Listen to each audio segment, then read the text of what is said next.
So the past, present, and future walk into a bar, and it was tense. So speaking of tense, do you know that you can only ran in a campground? You know, because it's past tense. All right, okay.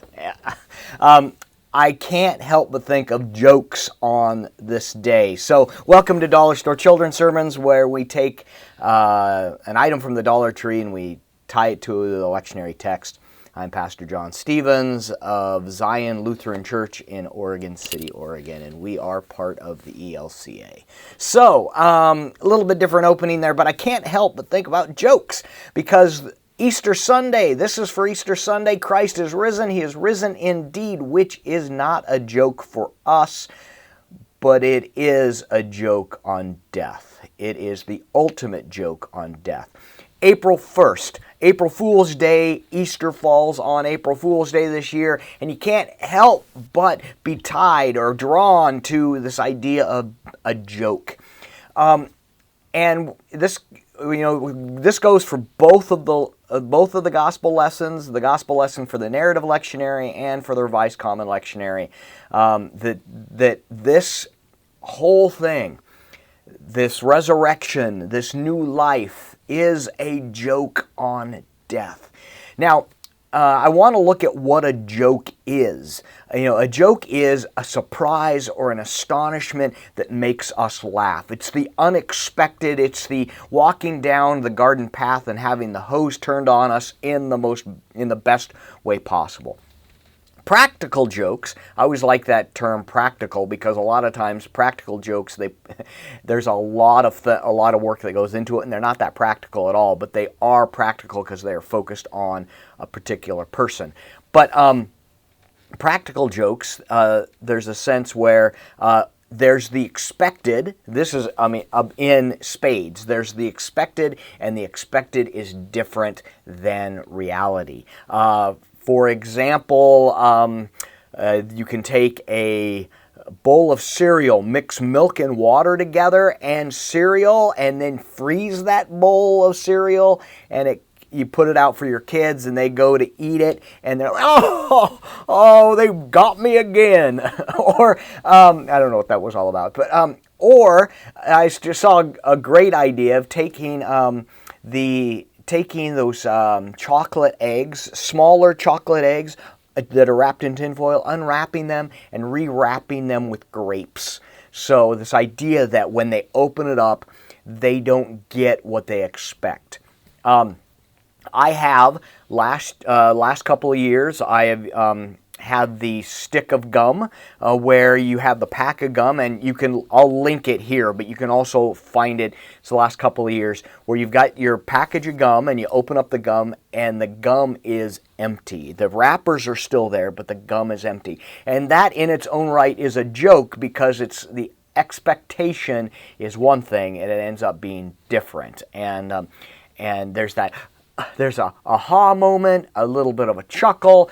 Some jokes are funnier than others, things like that. Now, the gospel lesson. The resurrection is the ultimate joke on death because if you look at it, it's got all of the things that set up for a joke where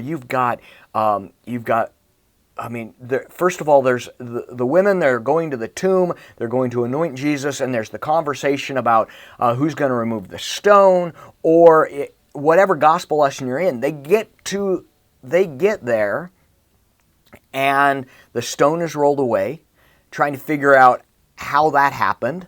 Matthew has an earthquake. All kinds of things happening, but the gospel lesson for today, we don't know exactly how it happens, but it happens, and they're like, They go in, they're met by an angel, and he's like, hey, I know you're looking for Jesus. Guess what? He's not here. He's risen. And the expecting to find something and then not. And it's got all of the ideas, all of the lead up for a joke. And it's, for this practical joke, it's who is the recipient, and that is death. That in this, we see God saying, death, you don't have the final word. Death, I've taken away your sting. I laugh at you. I thank you. I laugh at the face of danger.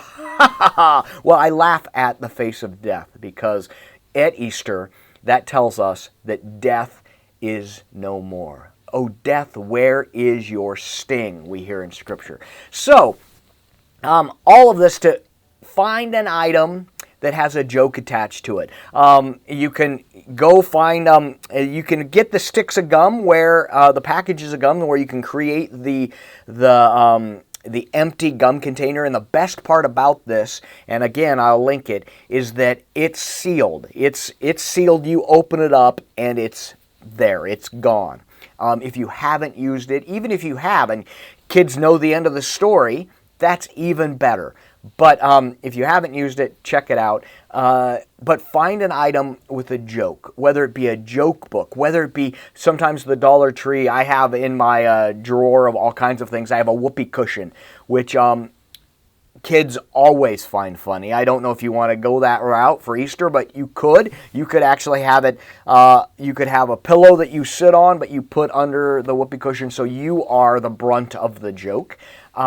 You could have, all kinds of, there's practical jokes where they've got the weird eyeglasses.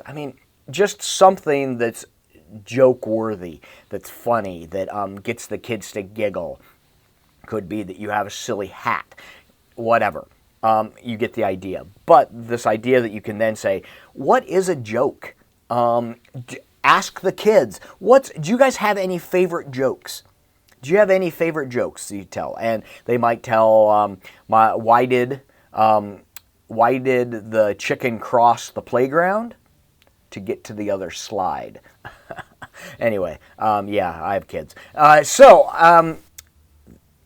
Again, this is just looking at following the conversation to Easter is a celebration and it's a joke on death. It's like, sorry, death, no, sorry, we're laughing.